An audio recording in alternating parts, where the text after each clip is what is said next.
Hello guys, welcome back to my channel Darshini diaries. ఈరోజు వీడియోలో మీ అందరికీ కూడా దసరా దేవి నవరాత్రుల్లో అమ్మవారికి నైవేద్యంగా చేసి పెట్టే ప్రసాదాలను 3 చూపిస్తున్నాను. ఆల్రెడీ నేను ఒక వీడియో పోస్ట్ చేశాను. First day, second day, third day ఏమేమి ప్రసాదాలు చేసి నైవేద్యంగా పెడతారో వీడియో చూడకపోతే ఐ బటన్లో అండ్ డిస్క్రిప్షన్లో ఇస్తాను, చూడండి. ఇప్పుడు ఈ వీడియోలో 4th, 5th, 6th డే ఏమేమి చేస్తారో దేవతకి ఇవన్నీ కూడా ఈ వీడియోలో చూపిస్తాను. వీడియో స్కిప్ చేయకుండా చూసి వీడియోకి లైక్ చేయండి.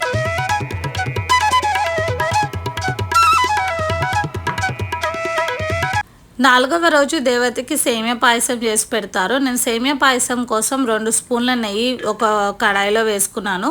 నెయ్యి వేడైన తర్వాత జీడిపప్పు వేసుకొని లో ఫ్లేమ్లోనే పెట్టుకొని ఫ్రై చేసుకోవాలి.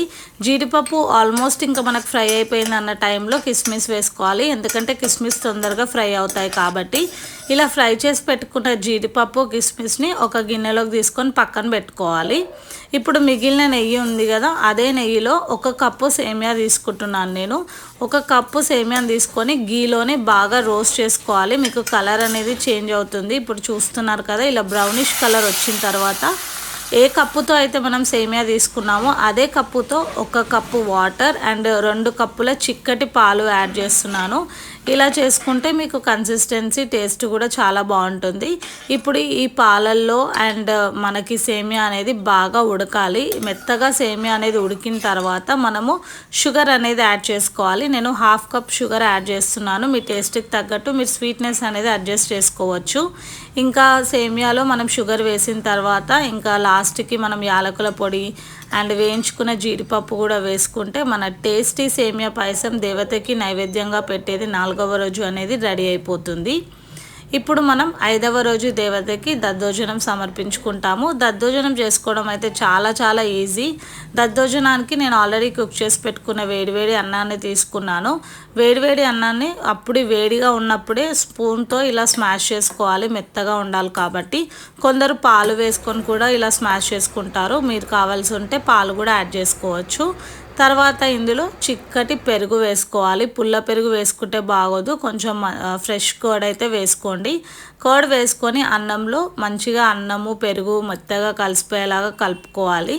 ఇంకా టేస్ట్కి తగ్గట్టు సాల్ట్ వేసుకుంటే మనకి ఆల్మోస్ట్ ఇంకా దద్దోజనం రెడీ అయిపోయినట్టే. పోపు వేసుకుంటే పోపు కోసం నేను కొంచెం ఆయిల్ తీసుకొని అందులో జీలకర్ర, ఆవాలు, చిన్నగా కట్ చేసి పెట్టుకున్న అల్లం అండ్ పచ్చిమిరపకాయ ముక్కలు వేసుకొని కరివేపాకు కూడా వేసేసుకొని మనం ఆల్రెడీ ప్రిపేర్ చేసి పెట్టుకున్న పెరుగు రైస్లోకి పోపు యాడ్ చేసుకుంటే మన టేస్టీ దద్దోజనం అయితే రెడీ అయిపోతుంది.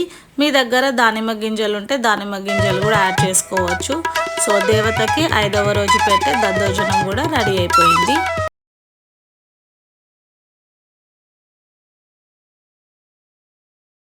6వ రోజు దేవతకి రవ్వ కేసరి సమర్పించుకుంటారు నైవేద్యంగా. సో పర్ఫెక్ట్ టెక్స్చర్ అండ్ టేస్ట్తో రవ్వ కేసరి ఎలా చేసుకోవాలో ఇప్పుడు చూపిస్తాను.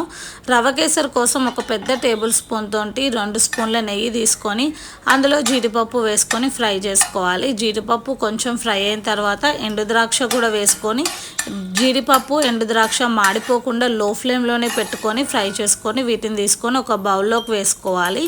మీరు ఎప్పుడైనా గుర్తుపెట్టుకోండి, డ్రై ఫ్రూట్స్ యాడ్ చేస్తే డ్రై ఫ్రూట్స్ అనేవి ఏ స్వీట్లో యాడ్ చేసినా అవి మాడిపోతే మాత్రం టేస్ట్ మారిపోతుంది.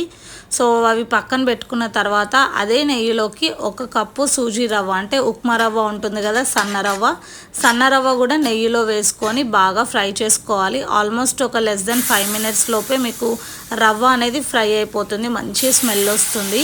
అలా ఫ్రై అయిన తర్వాత అందులోకి 1 కప్పు రవ్వకి 3 కప్పుల వాటర్ యాడ్ చేస్తున్నాను. నేను హాట్ వాటర్ యాడ్ చేశాను.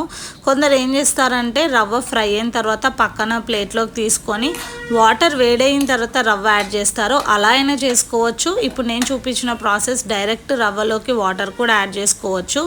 ఇలా యాడ్ చేసుకున్న తర్వాత ఒక 2-3 minutesకి రవ్వ అనేది పర్ఫెక్ట్గా కుక్ అయిపోతుంది. ఇప్పుడు ఏ కప్పుతో అయితే రవ్వ తీసుకున్నారో అదే కప్పుతో నేను 1/2 కప్ షుగర్ అనేది యాడ్ చేస్తున్నాను. స్వీట్ అనేది మైల్డ్గా ఉంటుంది. మీరు స్వీట్నెస్ ఎక్కువ తినాలి అనుకుంటే మీరు షుగర్ అనేది ఎక్కువ యాడ్ చేసుకోవచ్చు. తర్వాత అందులోకి క్రష్ చేసి పెట్టుకున్న యాలకులు అండ్ ఫుడ్ కలర్, నేను ఆరెంజ్ది యూజ్ చేస్తున్నాను. ఫుడ్ కలర్ అనేది కంప్లీట్లీ ఆప్షనల్, మీరు స్కిప్ చేసుకోవచ్చు. ఇంకా మనము ఆ ఫుడ్ కలర్ వేసుకొని మొత్తం మిక్స్ అయ్యేలాగా కలుపుకొని డ్రై ఫ్రూట్స్ కూడా వేసుకుంటే మన టేస్టీ రవ్వ కేసరి అనేది రెడీ అయిపోతుంది. మీరు నెయ్యి ఎక్కువ తింటారు అనుకుంటే లాస్ట్లో కూడా ఒక 2-3 స్పూన్ల నెయ్యి అనేది యాడ్ చేసుకోవచ్చు. అంతే, మనకి ఈ రవ్వ కేసరి కూడా రెడీ అయిపోయింది. నెక్స్ట్ వీడియోలో 7th, 8th, 9th డేస్లో ఏమేమి ప్రసాదాలు చేస్తారో చూపిస్తాను. Thank you for watching. Bye.